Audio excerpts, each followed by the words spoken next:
नमस्कार, आप देख रहे हैं टुडे समाचार 24 और मैं हूं आपके साथ वैशाली। हर चुनाव जैसे जैसे नजदीक आ रहे हैं, राजनीतिक बयानबाजी तेज होती जा रही है। लेकिन इस बार एक ऐसा सवाल उठा है जिसने पूरे राजनीतिक गलियारे में हलचल मचा दी है। ऑल इंडिया मजलिस इत्तेहादुल मुस्लिमीन यानी AIMIM के प्रमुख असदुद्दीन ओवैसी ने बिहार की रियासत में एक तीखा सवाल दागा है। उन्होंने कहा है कि जब मल्ला समाज से आने वाला व्यक्ति डिप्टी CM बन सकता है तो मुस्लिम समाज से क्यों नहीं। इस एक सवाल ने बिहार के महागठबंधन और NDA दोनों को कटघरे में खड़ा कर दिया है। ओवैसी ने आगे कहा कि आज़ादी के 77 साल बाद भी मुस्लिम समाज को राजनीति में बराबर की जगह नहीं दी गई है। चाहे कोई भी पार्टी रही हो, चाहे कांग्रेस, RJD या फिर JDU, सब ने मुसलमानों को सिर्फ वोट देने की मशीन समझा। लेकिन जब सत्ता बांटने की बात आई तो हमेशा किनारे कर दिया गया।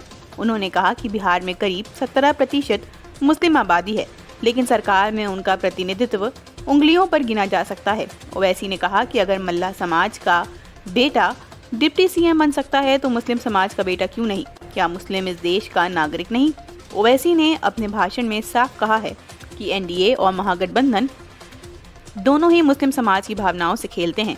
उन्होंने कहा कि जब चुनाव आता है तो सब लोग टोपी पहनकर वोट मांगने निकल पड़ते हैं, लेकिन चुनाव खत्म होते ही वही चेहरे गायब हो जाते हैं। उन्होंने लालू प्रसाद यादव, तेजस्वी यादव और नीतीश कुमार पर सीधा निशाना साधते हुए कहा कि इन लोगों ने दशकों तक मुस्लिमों से वादे किए लेकिन पूरा कुछ नहीं किया। ओवैसी बोले कि मुस्लिम समाज को अब अपने नेताओं पर भरोसा करना होगा, किसी पराई की रहम पर नहीं रहना चाहिए। ओवैसी की पार्टी AIMIM इस बार बिहार में बड़े पैमाने पर चुनाव लड़ने की तैयारी में है। पिछले विधानसभा चुनाव में उनकी पार्टी ने सीमांचल क्षेत्र में प्रभाव दिखाया था। इस बार भी वे इसी इलाके पर फोकस कर रहे हैं जहां मुस्लिम मतदाता निर्णायक भूमिका निभाते हैं। ओवैसी ने कहा कि अब वक्त आ गया है कि मुस्लिम समाज अपनी ताकत दिखाए और बिहार की रियासत में अपनी जगह खुद बनाए। उन्होंने युवा से अपील की कि वे अब मालिक बनने की सोचें, मजदूर नहीं। ये बयान साफ तौर पर मुस्लिम समाज के भीतर आत्मसम्मान और नेतृत्व की भावना जगाने की कोशिश के रूप में देखा जा रहा है। तो दोस्तों, ओवैसी का ये सवाल, जब मल्ला उप मुख्यमंत्री बन सकते हैं तो मुस्लिम क्यों नहीं, सिर्फ एक बयान नहीं बल्कि एक चुनौती है। ये चुनौती उन सभी पार्टियों के लिए है जो मुस्लिमों के वोट तो लेते हैं लेकिन उन्हें सत्ता में भागीदारी नहीं देते। अब देखना ये होगा कि बिहार की रियासत इस सवाल का जवाब देती है या इसे चुनावी बयान समझकर नजरअंदाज कर देती है।